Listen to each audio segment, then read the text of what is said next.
안녕하세요. 저는 울산과학기술원 에너지화학공학과 김영식입니다. 오늘 저는 여러분들께 해수 2차 전지 및 자원화 기술에 대해서 원리 그리고 기술 개발 과정 그리고 이제 앞으로의 계획에 대해서 설명드리도록 하겠습니다. 설명드리기 전에 저의 그 백그라운드를 조금 설명을 드리면요. 저는 박사 때는 전고체 전지에 들어가는 고체 에너지를 연구를 했었습니다. 고체 에너지 연구를 하고 포닥 때는 그런 고체 에너지를 이용을 해서 고체 양극과 전고체 전지 연구를 중심으로 한 4년 정도 했었고요.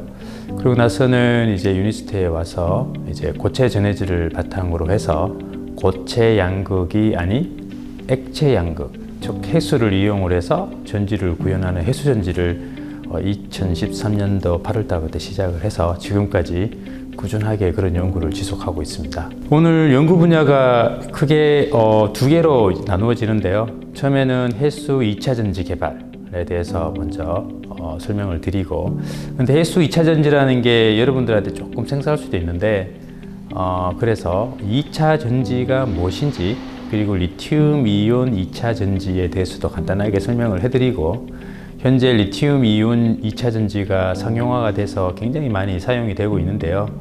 이것이 갖고 있는 근본적인 문제점에 대해서 좀 말씀을 드리고, 그래서 해수 2차 전지가 왜 필요한지, 그것에 대한 가능성, 개발 과정, 앞으로의 방향에 대해서 설명드리도록 하겠습니다.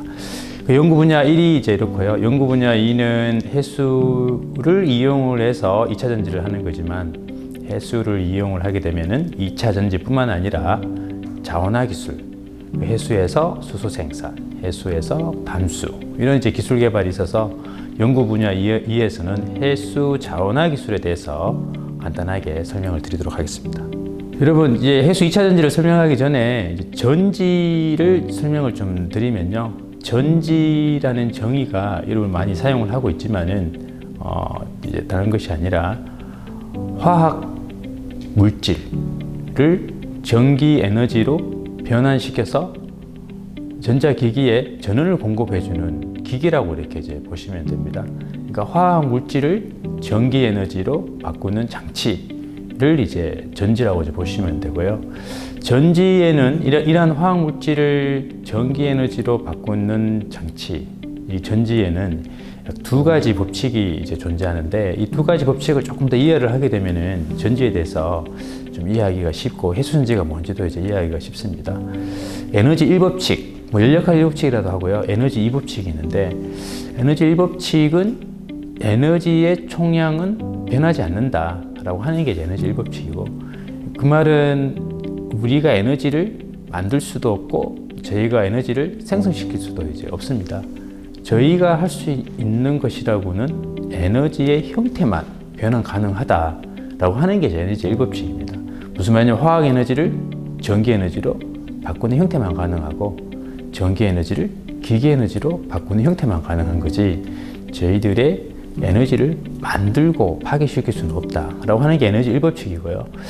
그래서 에너지 2법칙은 뭐냐 하면은 에너지는 항상 높은 곳에서 낮은 곳으로 흐른다 라는 게, 에너지는 항상 흐릅니다. 그러니까 높은 곳에서 낮은 곳으로 흐른다 라는 게 에너지의 2법칙입니다.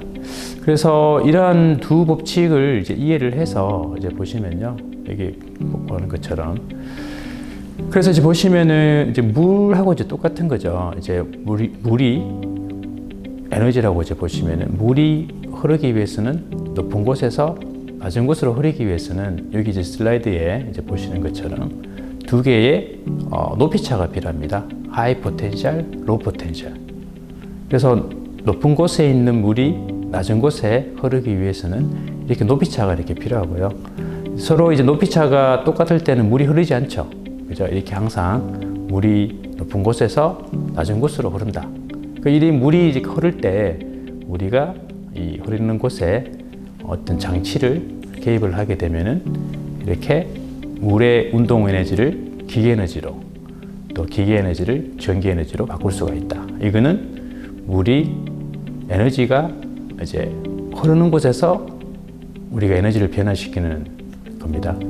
이거와 이제 비슷하게 여러분 또 에너지가 이렇게 흐르지만 이러한 발생한 에너지를 다시 반대로 저장이 이렇게 가능합니다. 무슨 말이냐면 저희가 이렇게 에너지를 다시 인풋을 이렇게 주게 되면은 낮은 곳에 있는 물이 높은 곳으로 이렇게 갈 수가 있어서 물이 높은 곳에 저장이 되면서 이렇게 에너지가 저장이 가능하다. 이런 것을 이제 알려드리고 싶고요. 그래서 제가 좀 전에 물을 이용을 해서 물이 높은 곳에서 낮은 곳으로 흐르기 때문에 그 흐르는 에너지를 이용을 해서 우리가 기계 에너지로 변환이 가능하다라고 이렇게 말씀드렸는데요. 전자도 마찬가지입니다. 우리가 화학 물질이 보면은 화학 물질을 두 개를 선택을 할 수가 있어요. 하나의 화학 물질은 전자를 주려고 하는 화학 물질.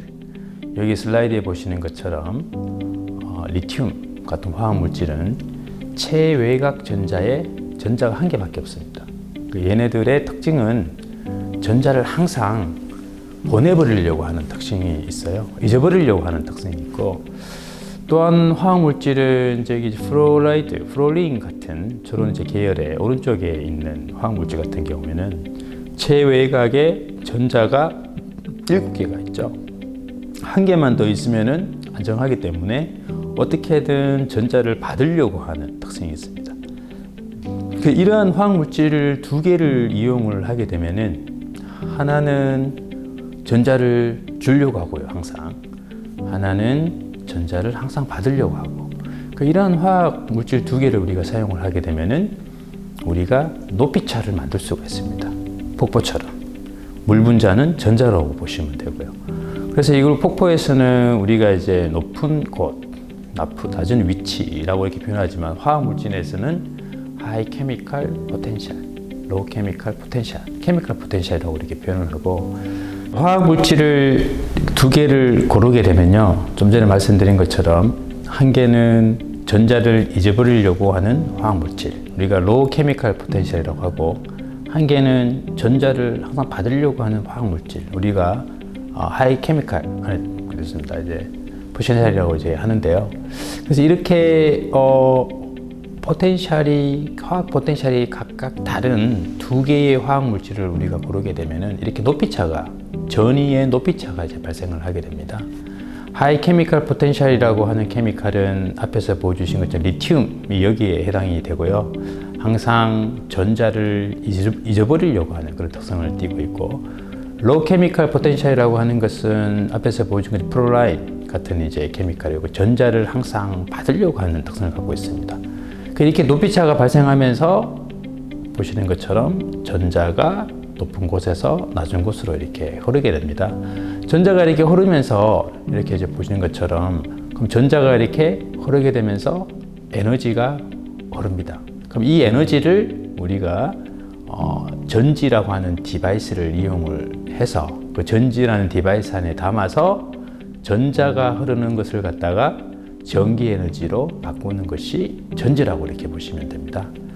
그러면은 여러분 이게 리튬하고 플로라인 두 개를 갖다가 이렇게 직접 만나게 되면은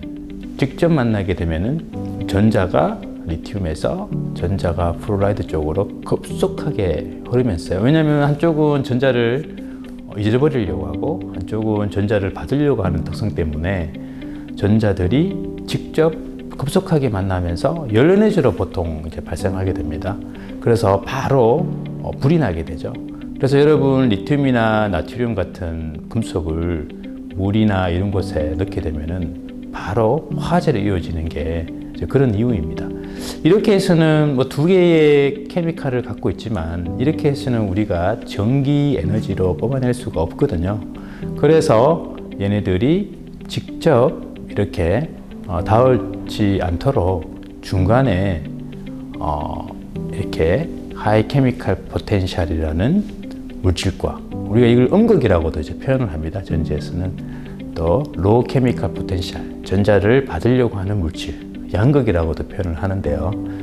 얘네들 둘이가 직접 만나지 않도록 중간에 물질을 하나 더 넣게 됩니다. 우리가 인슐레이터라고 하기도 하고요. 그래서 우리가 예를 갖다가 전지에서는 전해질이라고 이렇게 표현을 합니다. 전자를 직접적으로 이쪽 케미칼에서 저쪽 케미칼로 직접 이동하기는 못하게 하고 있지만 얘 전해질 때문에 전자가 직접 이동을 못하고 있다가 우리가 외부에 선을 이렇게 연결시켜 주게 되면은 그 선을 따라서 전자가 음극에서 양극으로 이동을 하는 거죠. 왜냐하면 여기에 음극이라는 물질은 전자를 항상 잊어버리려고 하고 있고, 양극이라는 물질은 전자를 항상 받으려고 하고 있는데, 전해질이 없을 때는 두 개가 직접 닿게 되면은 격렬하게 반응이 나서 열로 이제 되는데, 전해질이 들어가면서 얘네들이 전자를 줄 수 있는 애도 줄 수가 없고 받을 수 있는 애도 받을 수가 없는 거죠.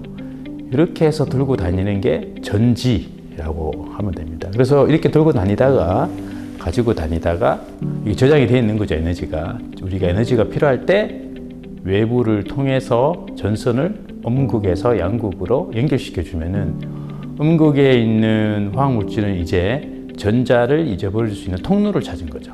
양극에 있는 입장에서는 전자를 받을 수 있는 통로를 찾은 거고, 그래서 전자가 음극에서 양극으로 흐르면서 전기 에너지를 발생을 시키는 것입니다. 이게 전지의 기본적인 원리입니다. 이렇게 해서 거꾸로 다시 전기 에너지를 주게 되면은 화학 물질이 원래 상태로 돌아오면서 에너지를 저장을 하고 에너지를 재수용하고, 이렇게 하면서 에너지를 컨트롤할 수 있는 게 전지의 큰 장점입니다.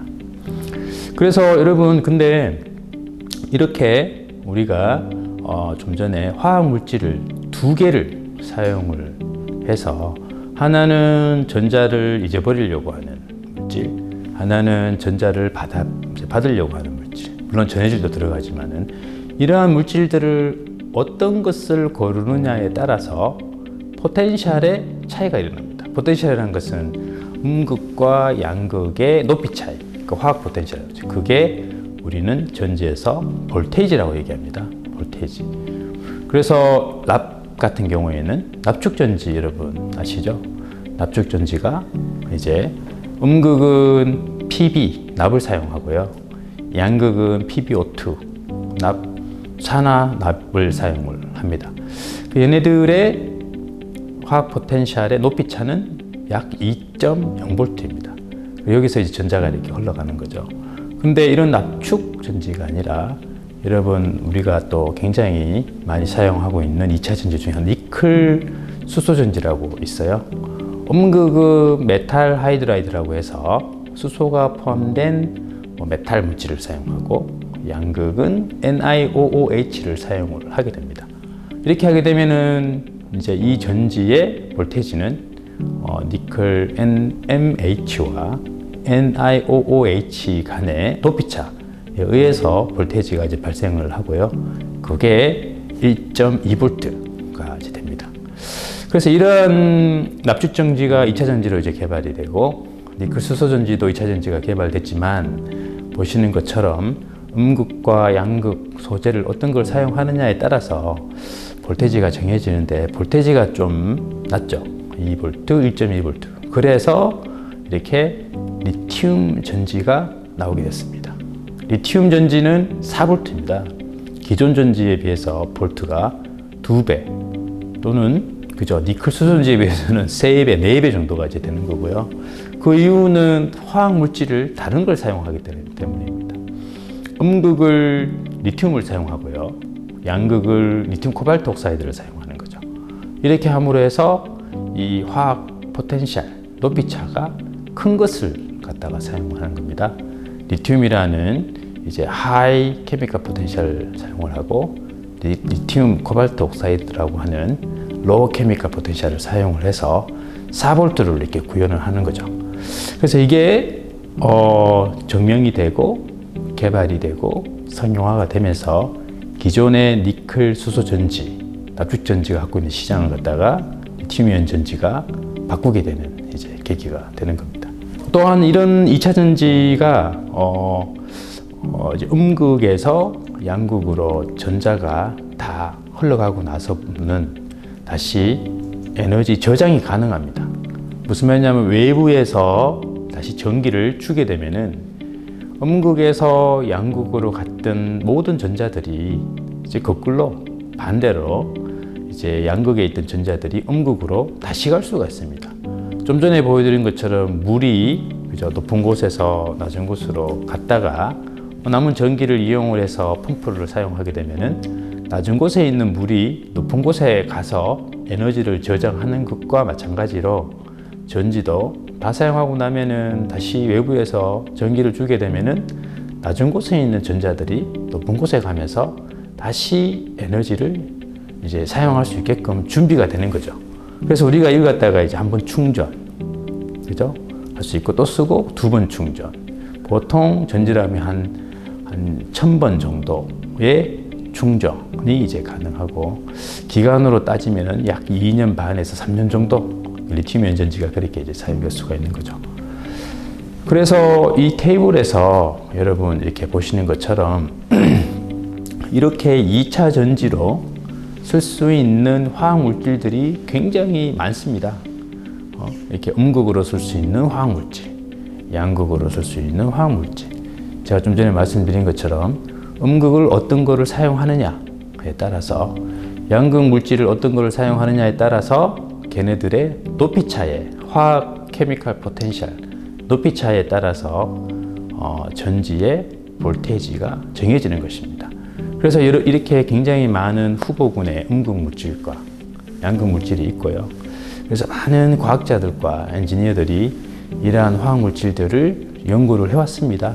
해와서 그 중에 가장 성공적으로 이제 된 게 음극은 리튬, 양극은 리튬 코발트 옥사이드로 사용한 현재의 리튬 이온 전지라고 이렇게 될 수가 있습니다. 그 리튬 이온 전지를 제가 좀 더 이렇게 설명을 이제 드리면은 리튬 이온 전지는 좀 전에 이제 말씀드린 것처럼 양극과 그리고 음극 그리고 중간에 전해질로 이렇게 이루어져 있습니다.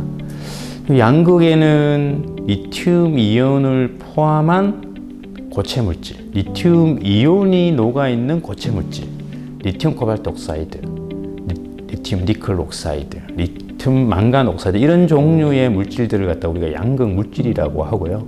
리튬이 포함된 물질, 리튬이 녹아 있는 고체 물질 이렇게 많이 이제 표현을 하고 있습니다.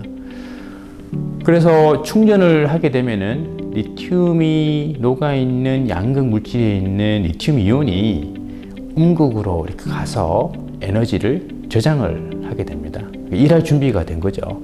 그래서 준비가 충전을 했을 때 다시 이제 방전을 하게 되면은 전기를 생산을 하면서 음극에 있는 리튬 이온이 다시 양극으로 가면서 전기를 만들어내는 그런 원리입니다. 이런 원리 이것도 이제 음극과 양극 물질 두 개를 이렇게 사용을 하는 거고요. 그 높이 차에 의해서 볼테이지가 만들어지는 거고. 근데 이 물질의 핵심이 이 물질의 핵심 소재가 양극, 리튬 이온이 포함된 양극 물질입니다. 이게 이 전지 가격의 36% 또는 50%까지 차지하고 있습니다. 왜 그러냐? 리튬이라는 게 희귀금속입니다. 지각의 약 0.002%밖에 없고요. 코발트, 니켈 또한 희귀금속이라서 이러한 금속이 고가라서 전체 리튬이온 전지 가격의 36% 이상을 차지하는 게 이 리튬이온 전지의 이제 현실입니다. 그래서 지금 리튬이온 전지가 이제 4V나 이렇게 전하면서 굉장히 이제 많이 상용화가 이렇게 됐습니다. 포터블 우리가 사용되고 있는 모든 이제 포터블한 이동형 기기에는 리튬이온 전지가 쓴다고 이제 보시면 되는 거고요.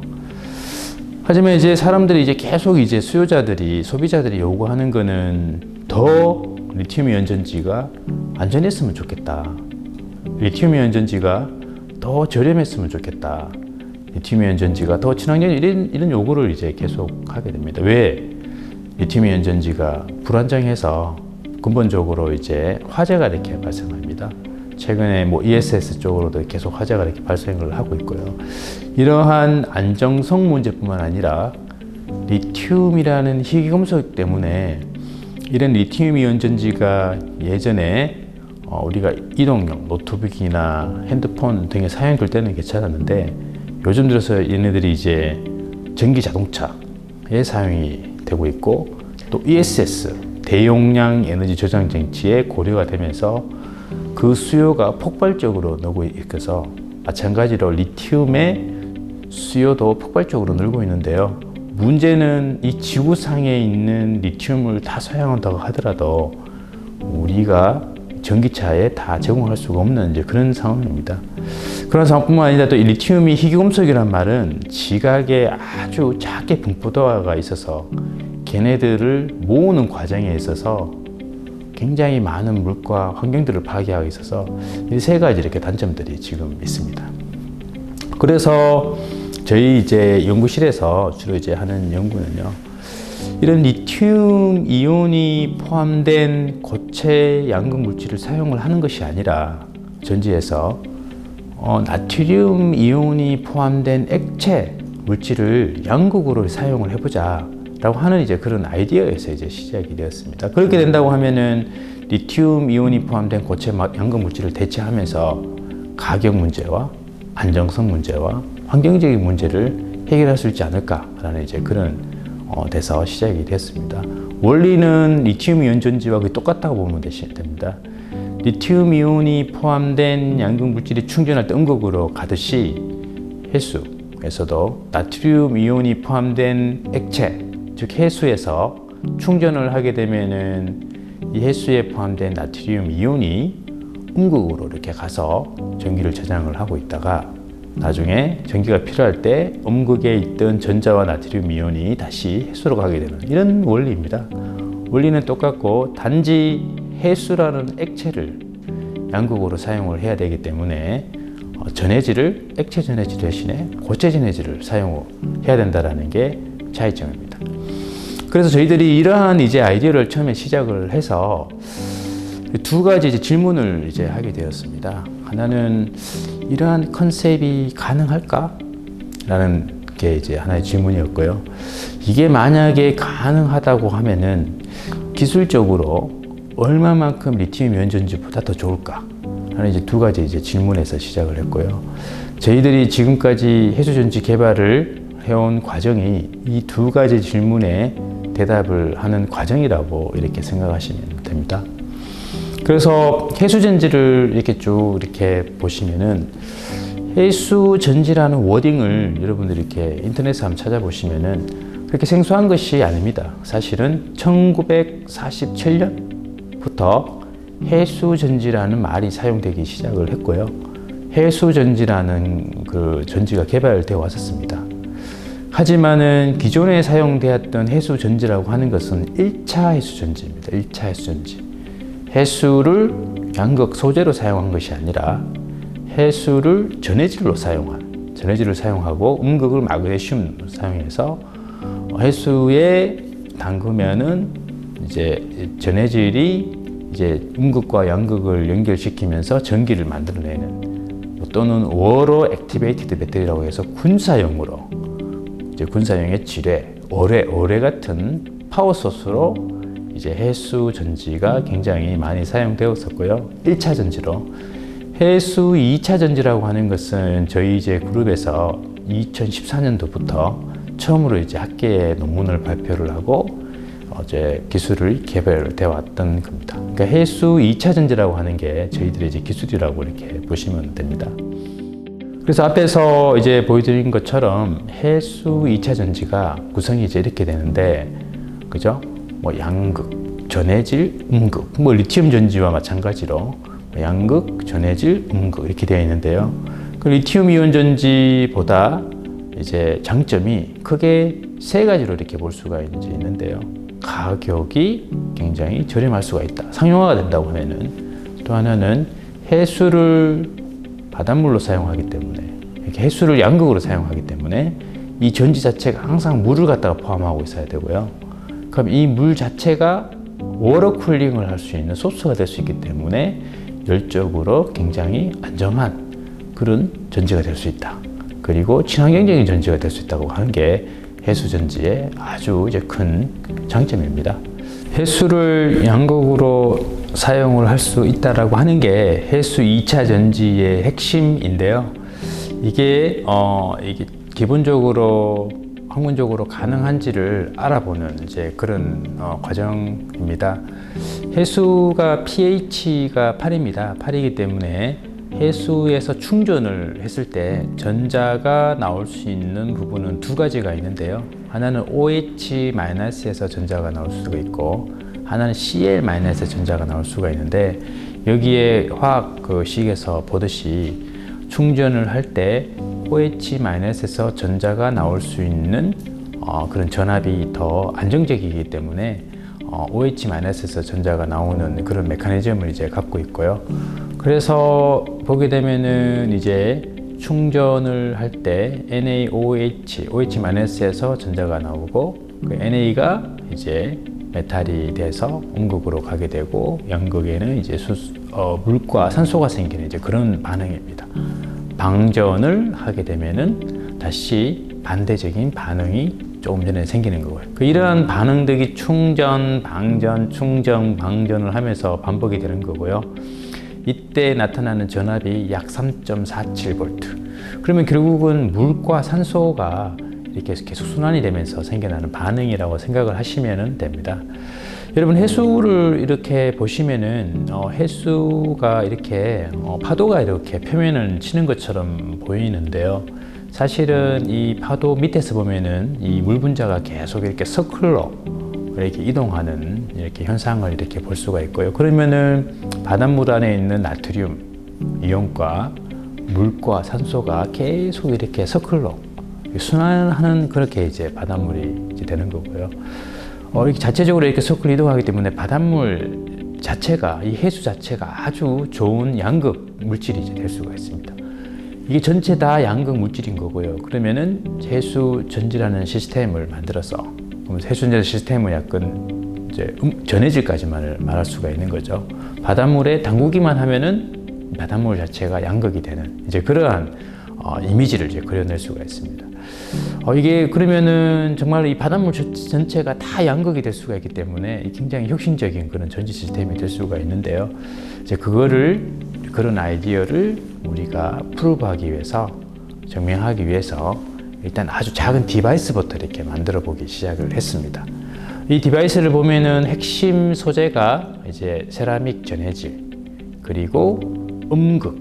세라믹 전해질은 나트륨 이온만 선택적으로 통과하게끔 하는 전해질을 갖다가 우리가 만들어야 되고요. 바닷물에는 여러 가지 이온들이 있는데 다른 이온들은 물리적으로 완전히 차단을 하고 바닷물에 있는 나트륨 이온만 통과할 수 있는 이제 세라믹을 만들고 그 세라믹을 기본으로 해서 이제 음극 쪽은 바닷물에서 넘어오는 나트륨 이온을 받을 수 있는 소재 커런트 컬렉터라고 얘기하는데 그걸 선택을 하고 그리고 이제 양극은 바닷물이죠. 바닷물에 전자를 공급할 수 있는 집전체 카본 종류의 집전체를 사용을 해서 이렇게 구성 요소를 선정을 한 다음에 이 핵심 구성 요소들을 이렇게 지지할 수 있는 지지체를 갖다가 만들어서 우리 코인셀 이렇게 셀로 이렇게 간단하게 이렇게 만들어 가지고요.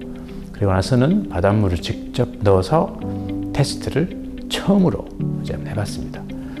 제가 이제 처음으로 이런 테스트를 해봤을 때, 저희들은 굉장히 이런 결과를 가졌을 때 이제 굉장히 이제 흥분됐었죠. 저뿐만 아니라 저희 그룹 전체 이제 다가 왜냐하면은 바닷물을 양극을 이용을 해서 전지를 정말로 충전, 방전한다라는 것이 이제 처음으로 이제 있는 거였고요. 그래서 이게 충전이 가능하고 또 방전이 가능하다. 라는 것을 갖다가 왼쪽에 있는 볼테이지 프로파일을 저희들이 이렇게 확인을 했습니다. 확인을 하고 그리고 이게 출력이 지금은 저 정도밖에 안 나와 리튬 전지의 출력 대비 한 9배가 낮긴 하지만은 출력이 이렇게 나온다라는 그 자체만으로도 처음 있는 일이었기 때문에 이제 그때는 굉장히 exciting했고 이러한 결과들을 많은 논문과 특허에 내기가 시작했습니다. 이게 가능하다라는 것을 갖다가 처음으로 보여준 그런 이제 결과였죠.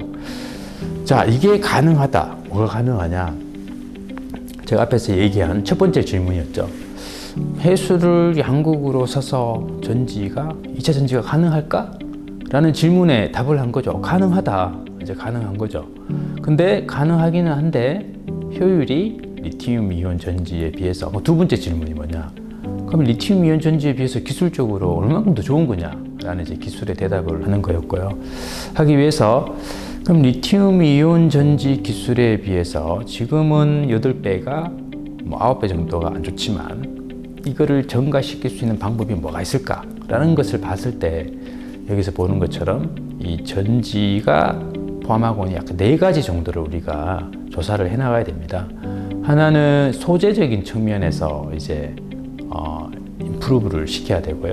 뭐 셀 구성 요소를 보게 되면은 전해질, 음극 왼쪽부터 그 다음에 세라믹 전해질 그리고 양극 집전체, 해수가 양극이 되면 집전체가 있는데 음극의 소재를 어떤 거를 사용하느냐에 따라서 전지의 용량이 달라지는 거고요. 그러니까 소재 개발이 계속 필요한 거죠. 세라믹 전해질을 어떻게 개발하는 거에 따라서 출력이 달라집니다. 세라믹 전해질 출력과 수명 그리고 양극 집전체를 어떤 걸 사용하느냐에 따라서 출력이 달라지는 거고요. 저희가 전지를 통해서 원하는 것이 리튬 이온 2차 전지도 마찬가지인데요. 고용량, 많은 용량을 원하는 거고 고출력, 높은 출력을 원하는 거죠. 이제 같은 디바이스의 크기를 하면서 그러고 나서 그 다음부터 원하는 게 고수명, 오랫동안 사용하는 것을 원하는 거죠. 이 3가지가 이제 전지의 핵심 특성인데요. 해수 전지도 마찬가지로 고용량은 음극 쪽에 좀 음극 소재를 어떻게 개발하는지 달려 있고, 고출력, 세라믹 전해질을 어떻게 달려 있고, 그죠? 그다음에 뭐 장극 집전체도 그렇고, 고수명이 이제 세라믹이나 집전체 개발에 달려 있는 거고요. 이러한 3가지 소재, 핵심 소재 개발도 반드시 필요하지만 이 셀을 어떻게 디자인을 하느냐도 이제 그러한 특성에 굉장히 큰 영향을 미쳐서 이런 4가지의 주안점을 두고 이제 해수전지가 개발이 이렇게 되었습니다. 어떻게 하면은 리튬이온 전지보다 더 좋게 만드느냐라는 거죠. 그래서 디바이스, 그 소재라는 개발도 이제 앞에서 이제 여러 가지 각각 그 학교에 있는 그 소재 전문가 교수님들하고 코업을 하면서 소재 개발을 계속 이루어왔었고요. 셀 디자인 같은 개발은 이제 회사 또는 이제 그 기관들하고 해서 처음에는 코인셀, 똑같은 소재를 사용을 하더라도 코인셀로 셀 디자인을 개발했었고, 그 다음에는 창틀 형태의 각형셀 개발을 했었고요. 그 다음에는 이 창틀 형태가 아닌 대면적화된 셀 개발을 꾸준하게 계속 해왔습니다. 그래서 이 오른쪽 밑에서 보시는 것처럼 이런 셀 개발, 소재도 같이 개발하면서 셀 개발에 따라서 출력이 처음에는 리튬 이온 전지에 대비해서 약 9분의 1 정도 수준이었다고 하면은 지금은 이런 개발을 통해서 약 리튬 이온 전지의 2분의 1 정도 수준까지 가고 있다 라고 이렇게 이제 말씀을 드리고 싶고요. 그래서 이제 리튬 이온 전지 개발 과정을 여러분이 보시면은 1980년대 초부터 리튬 이온 전지가 이제 처음 나오기 시작했죠. 그때는 리튬 이온 전지가 저렇게 코인셀, 아주 작은 셀 연구용이나 또는 우리가 시계 뭐 이런 쪽으로 이렇게 적용이 되다가 기술이 개발되면서 실린더 셀, 노트북으로 들어가게 되고요. 저기 있는 실린더 셀이 초창기 테슬라 모델에 들어갔던 셀입니다. 왜? 그때는 전기 자동차용 셀이 없었습니다. 그래서 저 실린더용 셀을 8,000개 또는 7,000개를 직병렬 연결해서 테슬라 모델에 처음에 들어갔었죠. 하지만 이제 그게 작동이 되고 나서 사람들이 전기 자동차용 셀 개발을 이제 하게 된 거고요.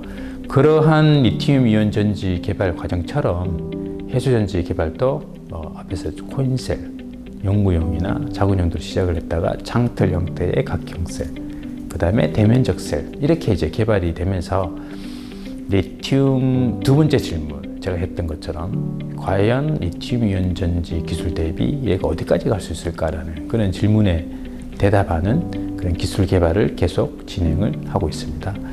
그래서 이러한 표를 이렇게 한번 보시면은 리튬 이온 전지가 처음에 이제 개발이 될 때 저렇게 리튬 이온 전지의 이론적인 값이 있습니다. 보통 이제 이론적인 값이 있고 지금 리튬 이온 전지의 프랙티컬한 상용화된 개발이 아직 이론적인 값에서는 못 미치는 거죠.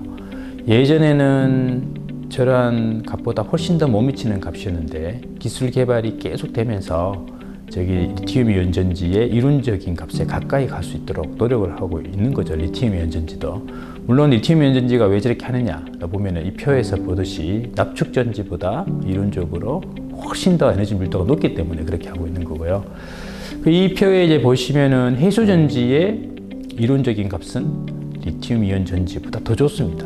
해수라는 양극이 있다고 가정한다면요. 그래서 저희들 해수 전지도 처음에는 코인셀에서 소재 초창기 소재 모델을 사용을 했을 때는 사실 납축 전지의 에너지 밀도 정도밖에 안 됐는데요.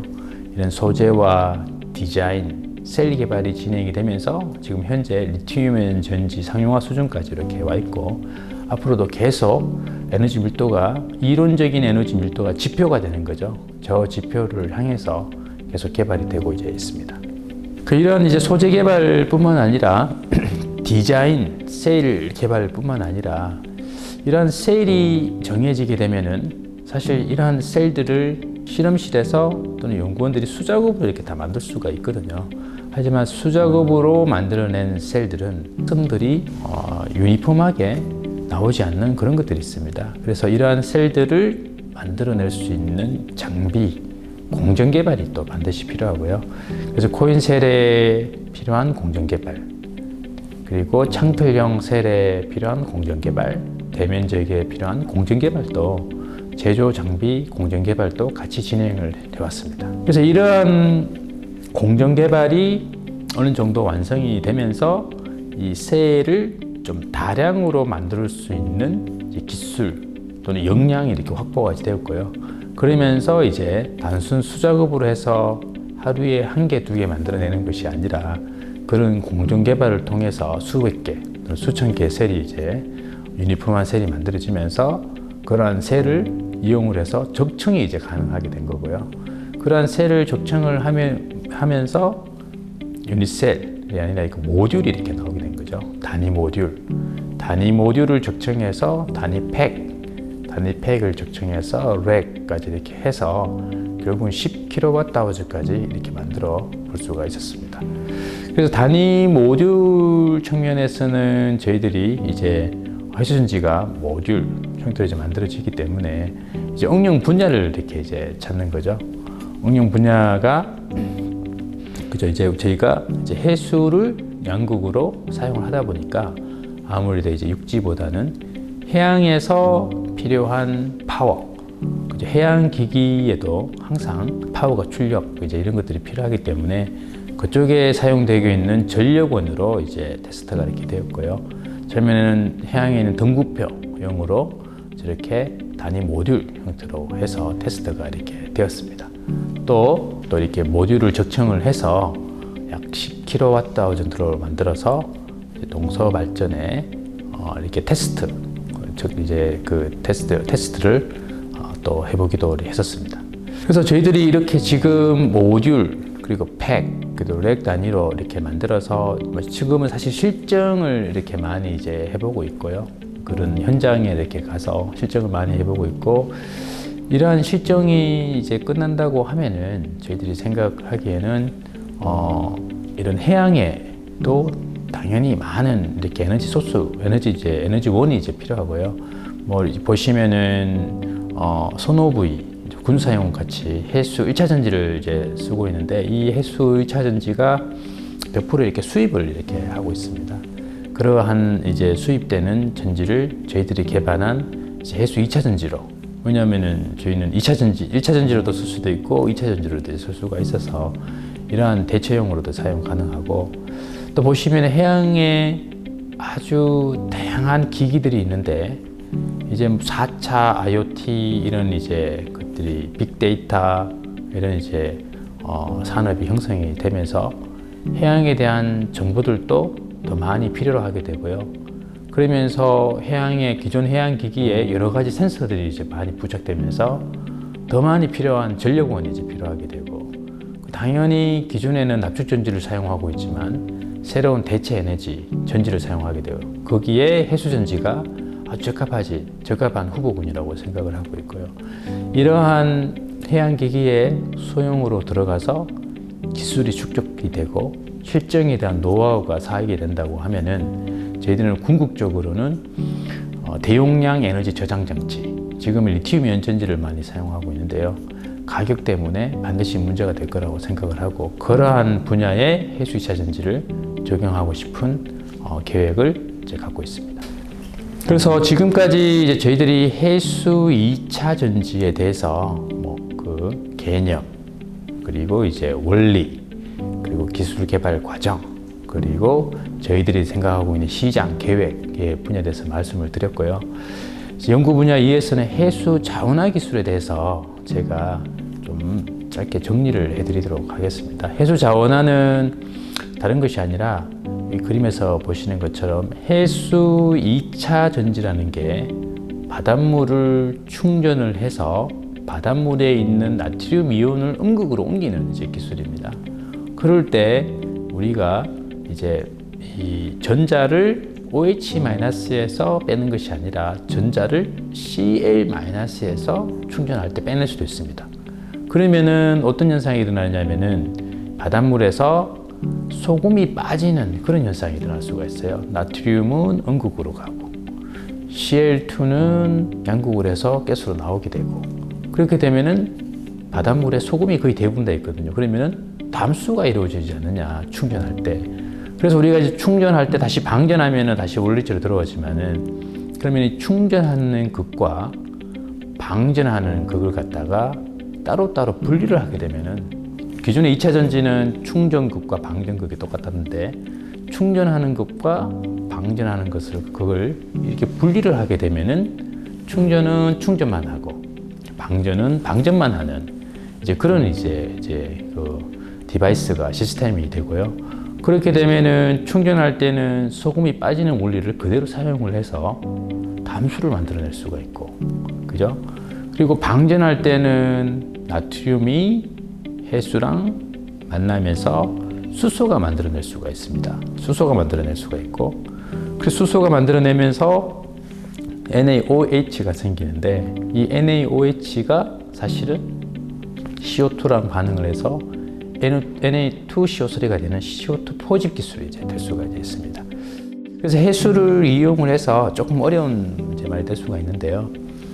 해수를 이용을 해서 충전을 할 때 담수 또는 Cl2가 나오는 것을 이용해서 살균 이렇게 할 수가 있고, 또 해수를 이용해서 나트륨을 방전을 할 때 수소, 또 CO2가 포집이 되는 이러한 기술들을 우리가 사용을 할 수가 있다는 것을 이제 말씀을 드리고 싶고요. 살균 같은 경우에는 조금 이제 어려울 수가 있지만, 이 슬라이드를 보시면은 이렇게 충전을 할 때 여기 해수에서 나트륨 이온이 가서, 그죠? 음극으로 있으면서 다시 방전하게 되면은 나트륨이 음극으로 가는 원리인데, 충전 과정에서 나트륨 이온이 음극으로 이제 가면서 Cl2가 우리가 뽑아내지 않고 물에 그냥 놔둘 수가 있습니다. 그렇게 되면은 Cl2가 물에 나면서 얘가 이제 살균 작용을 하게 되고, 다시 얘가 방전하게 되면은 그 음극에 있던 나트륨 이온이 Cl2랑 다시 만나서 중화가 되는, 그러니까 살균이 되었다가 자체적으로 중화가 되는 이제 그런 이제 기술이 이제 만들어낼 수가 있는데요. 그래서 이러한 기술이 사실 기존의 시스템들은 바닷물을 살균하는 그런 이제 기술들은 많이 나와 있는데, 이걸 자체적으로 중화하는 기술은 이렇게 없었거든요. 근데 이 기술은 우리가 충전을 하면서 살균을 하고 방전을 하면서 중화가 되는 이제 그러한 이제 기술들이 이제 보여서, 그러한 기술만 따로 저희들이 선택을 해서 테스트를 해봤습니다. 충전하기 전에 이 바닷물을, 미생물을 조사해 보면은 대장균들이 굉장히 많거든요. 안 그러면 이 바닷물에 일부러 대장균을 넣어서 이렇게 대장균을 했다가 충전을 했더니만 이 대장균이 완전히 이제 죽어서 없어집니다. 하지만 이 대장균만 없어지는 게 아니라 충전을 함으로 해서 생기는 CO2 때문에 살균 인자가 계속 그 안에 많이 있는 거죠. 많이 있는데 기존에는 이런 살균 인자가 많이 있게 되면은 이게 또 해롭게 되는, 환경에 해롭게 되는 이제 그런 문제가 있는데요. 방전을 하게 되면은 NA가, 음극에 들어갔던 NA가 바로 나오면서 다시 중화가 되는 그런 것을 갖다가 우리가 실험적으로 이렇게 확인을 충분히 이제 해볼 수가 이제 있었고요. 이러한 것들이 어디에 쓸 수 있느냐 생각한다고 하면은 바닷물을 살균하고 중화하는 데는 이제 굉장히 많은 분야가 있습니다. 가장 큰 분야는 여러분 선박 평형수라고 해서 바닷물에 짐을 우리가 이제 싣거나 이제 배에다가 아주 큰 배가 큰 짐을 싣고 가기 전에 빈 배를 가지고 갈 때는 이 배가 그 중심을 유지하기 위해서 바닷물을 많이 채우고 갑니다. 근데 바닷물을 많이 채우고 가서 그쪽 지역에 가서 짐을 싣기 위해서는 그 바닷물을 빼야 되는데 요즘은 이제 해양의 환경에 대한 규제가 굉장히 심해져 가지고요. 이쪽에 있는 미생물을 갖다가 저쪽 지역 가서 풀어보게 되면 그쪽에 있는 해양이 오염이 되기 때문에 반드시 물을 버리기 전에 얘를 살균을 해서 버려야 됩니다. 살균을 해서 버려야 되는데 그냥 살균을 너무 심하게 하게 되면은 염소가 많아서 그쪽 환경을 해쳐버릴 수가 있거든요. 그래서 이런 살균하고 중화하는 기술이 굉장히 이제 필요하고요. 작은 사이즈에서도 가정에서 보면 우리가 가습기나 뭐 이게 여러 가지 면에 있어서 살균이 하고 중화하는 그런 기술이 이제 굉장히 많이 필요합니다.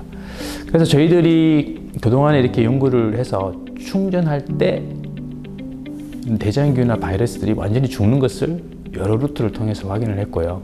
대장균이 죽었지만 그 안에 염소인자가 계속 남아있는 것을 확인했고, 근데 방전을 하게 되면은 그런 염소인자가 이 나트륨 이온이랑 다시 만나서 중화가 되는 그런 것을 갖다가 우리가 여러 루트를 이제 통해서 확인을 했습니다. 그래서 기존의 뭐 살균 장치들은 이제 굉장히 많이 나와 있는데요. 전기분해 장치로 이렇게 많이 하고 있습니다. 근데 얘네들은 살균을 좀 강하기 위해서는 전기분해를 좀 세게 해야 되고, 그럼 염소가 생기는 거거든요. 근데 이 생긴 염소가 어떻게 이렇게 그 안에 생긴 염소를 중화할 수 있는 방법이 없습니다. 그래서 우리가 살균을 너무 세게 하게 되면은 그 안에 염소 냄새가 좀 심각하게 나고, 그게 오히려 더 우리 인체에 해로운 영향을 끼칠 수가 있고요. 그런 것 때문에 우리가 이게 얼마 전에 아주 큰 이슈가 됐던 가습기 살균제가 그런 문제가 될 수가 있습니다. 하지만 저희가 이렇게 보여준 이 해수 전지를 이용해서 살균을 하고 방전을 해서 중화하는 기술은 중화까지 가능한 기술이라서 기존에 갖고 있던 그런 문제점들을 해결할 수 있지 않을까라고 생각을 하고 있습니다. 그래서 저희들이 생각하기에는 이러한 이제 살균 중화 기술 보면은 굉장히 큰 시장을 갖고 있고요. 또 앞으로도 이제 해양 환경 또는 뭐 뿐만 아니라 사람들이 살균에 대한 그런 이제 더 이제 바이러스 살균에 대한 그런 인식들이나 요구들이 더 증가하면서 이러한 시장들이 더 커질 거라고 생각을 하고 있고요. 이런 큰 시장에 저희 기술이 좋게 적용될 수 있지 않을까라고 이렇게 생각을 하고 있습니다. 그래서 이게 보시는 것처럼 저희가 이걸 이제 해수 전지를 기반으로 한 해수 자원화 기술이라고 이렇게 표현을 하고 있습니다. 왜냐하면 해수 전지를 충전을 할 때 이런 살균 작용이 되고 방전하면 중화가 되고, 또 우리가 이렇게 CL2를 뽑아내버리면은 담수도 되고, 그죠? 담수가 되고, 또 방전을 하게 되면은 또 수소가 나오고 휴지도 포집되고. 그래서 저희가 이걸 해수 자원화 플랫폼 전지라고 이렇게 하고 있고요.